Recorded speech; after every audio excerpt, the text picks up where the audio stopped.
Hello, Morongo Basin, and listeners around the world online at Z107.7 FM.com. Here is the Z107.7 Local news for Wednesday, February 5th, 2025. A felon alleged to be in possession of a weapon, ammunition, and drugs led deputies on a pursuit through Yucca Valley, during which he tossed a weapon out of the truck window. On Saturday at around 10:15 a.m., San Bernardino County Sheriff's deputies attempted to conduct a traffic stop on a red Chevy Avalanche near the intersection of 29 Palms Highway and Balsa Avenue in Yucca Valley. Deputies say the driver, later identified as Manuel Lopez, a 44-year-old resident of Yucca Valley, failed to yield and led deputies on a pursuit for more than 2.5 miles. Deputies say that Lopez ran a red light and stop signs and tossed a loaded firearm out of the truck's window. The pursuit ended at the intersection of Yucca Trail and Barbary Avenue, and deputies say that Lopez was found to be in possession of methamphetamine and ammunition. Deputies were able to recover the firearm. As a convicted felon, Lopez is prohibited from being in possession of any weapons or ammunition. He was taken into custody at the scene. Manuel Lopez was arrested for investigation into felony reckless evading, possession of a controlled substance with 2 or more convictions, possession of a controlled substance while armed, felon in possession of a firearm, and for multiple outstanding traffic warrants. He was booked at the Morongo Basin Jail and is being held on $150,000 bail. If you're in Yucca Valley, accessing records of building permits just got a lot easier. Here is reporter Adeline J. Wells with that update and more from the Yucca Valley Town Council meeting last night. The Yucca Valley Town Council meeting began with an update on the Old Town Beautification and Sustainability Project. Phase 1 of the project includes building a parking lot for 93 spaces, 4 dual-port electric vehicle charging stations, restrooms, a shade structure, and lighting. Notably, restrooms have been installed, and paving has begun on Elk Trail. The stamped concrete for the parking lot does not match specifications agreed upon by the town and thus will be replaced. Town staff continues to work closely with the contractor to stay on track with the goal of project completion by the end of March. Town staff then presented the council with an update on the town monument signage project. Following council direction provided last year, the Parks, Recreation, and Cultural Commission put out a call for art for the new monument sign to be displayed on the west end of town at the southwest corner of Highway 62 and Camino del Cielo. The call garnered 23 submissions, which the PRCC narrowed down to 5. The commission suggested the council host a workshop with the 5 artists for a more involved discussion surrounding the final designs. Due to recent and anticipated development by the 29 Palms Band of Mission Indians on tribal land at the southeast corner of the intersection, town staff also opened the conversation as to whether the selected location for the sign was still ideal. Several council members agreed that the corner of Highway 62 and Camino del Cielo was a good site for the signage, and it would be wise to continue discussions with the 29 Palms Band of Mission Indians to ensure the signs do not block one another, hinder public safety, and are symbiotic with anticipated developments. All members were in favor of hosting a workshop to host in-depth conversations with the artists before determining a design, which Mayor Droz suggested could be an opportunity to explore any other potential sites as well. Mayor Pro Tem Abel commented on the growth of the public art initiative in Yucca Valley. I remember back in the day talking about public art and how it'd be a wonderful thing somewhere in the future. Now we're finally doing it. It's really great to see how we're using our local artists. Town Clerk Leslie Copeland presented the council with a demonstration of the new public records database on the town website. Town staff has used new software to upload all building permits to the website, which can be searched for and retrieved by the public. While securing vital records, this project increases online functionality and public access to information. During the public comment period, Susan and Greg Herring each raised concerns about animal control within the town of Yucca Valley. The Herrings made suggestions to improve systems at the Yucca Valley Animal Shelter, including daily posts of dogs that come into the shelter as strays, updating the shelter's account on Pet Finder, and creating a robust volunteer program. Reporting for Z107.7, this is Adeline J. Wells. Yesterday, the Morongo Valley Community Services District announced they will be holding a special meeting tonight in Covington Park's Mesquite Room at 6 p.m. regarding fire apparatus repairs and tree removal.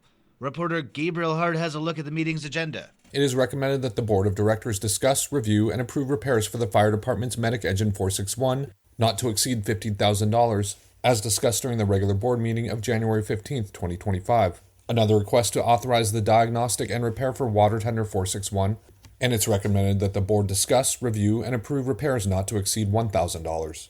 On January 23, 2025, The CSD office staff received a complaint from code enforcement about fallen trees in Covington Park, and the office has coordinated with Burtech and KK Rents to address the issue. KK Rents has generously agreed to donate the use of a tractor to the district, and Burtech Management has approved the donation of 4 roll-off boxes. While the box rental is free, the district will be responsible for the weight cost, which is $62.04 per ton for organics. It is recommended that the Board of Directors discuss, review, and approve removing the trees from Covington Park with a budget not to exceed $500. Reporting for Z107.7, this is Gabriel Hart. Wednesdays mean water for Yucca Valley and Joshua Tree. On tap for tonight, Yucca Valley's High Desert Water District meets at 4 p.m. and in Joshua Tree, the Joshua Basin Water District's meeting begins at 5:30 p.m.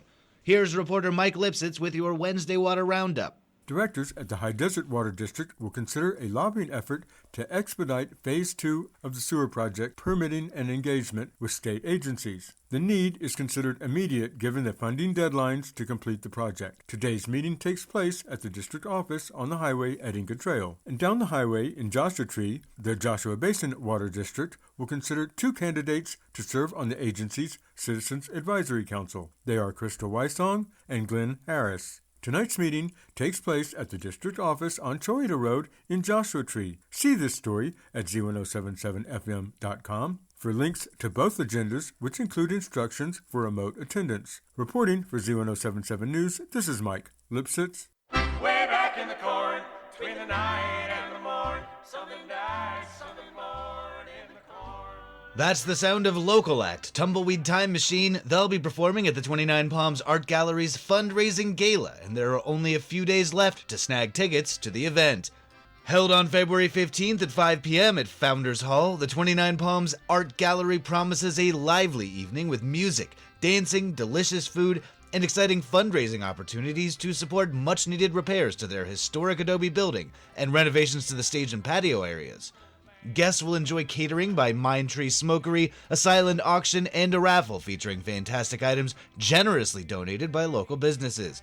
All funds raised will help support art in 29 Palms and the repairs for the gallery. Tickets can be purchased at a link in this story until Friday. Yesterday, Smokey Bear hosted the unveiling of Morongo Valley's new fire danger sign at the top of the Morongo grade on 29 Palms Highway.